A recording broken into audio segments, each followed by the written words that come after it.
It's time for the Ericaism of the day. I was on YouTube last night while I was driving in my car, and I just let it play a message by my bishop, and he was talking about beware of snakes.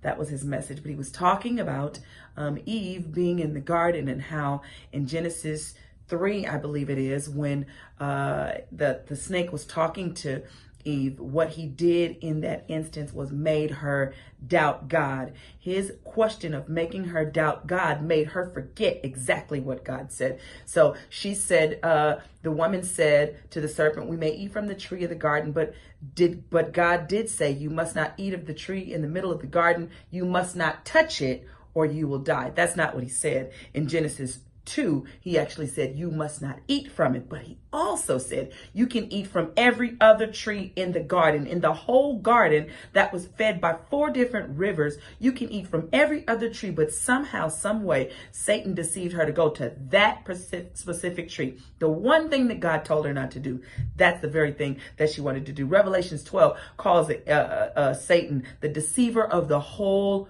world. What he has been genius at doing, and yes, I'm using that word, is deceiving us, just making us question. How many times have you heard a word and you forgot the word and you say, oh, it says something like that, and you feel okay with misquoting or half quoting or having just a piece of the word? The strength comes in knowing exactly what God said and standing on exactly what God said.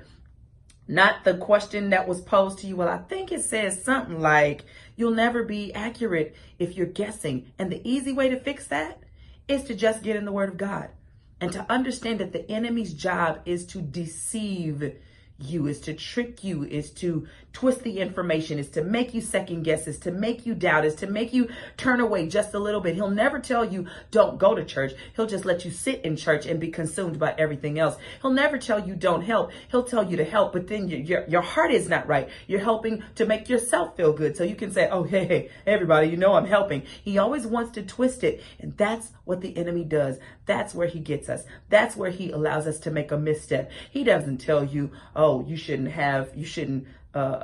marry the wrong guy. He won't tell you that. He'll say, oh, this guy's perfect for you. Just feels good. You guys are so connected. You absolutely know this dude ain't good for you. And the enemy tells you everything just to make you hold on and hang on and be in relationship with him just a little while longer. He's the best deceiver ever. He's been doing it since the beginning of the time. He's still doing it now. I challenge you to have your spiritual eye open so you recognize the deceiver when he comes to steal everything that God has placed in your hands, to steal the truth, to steal the victory, to steal the mercy and the grace that God has given you. Don't lose it because of the deceiver whispering in your ear and you actually believe him. All right. Beware of snakes.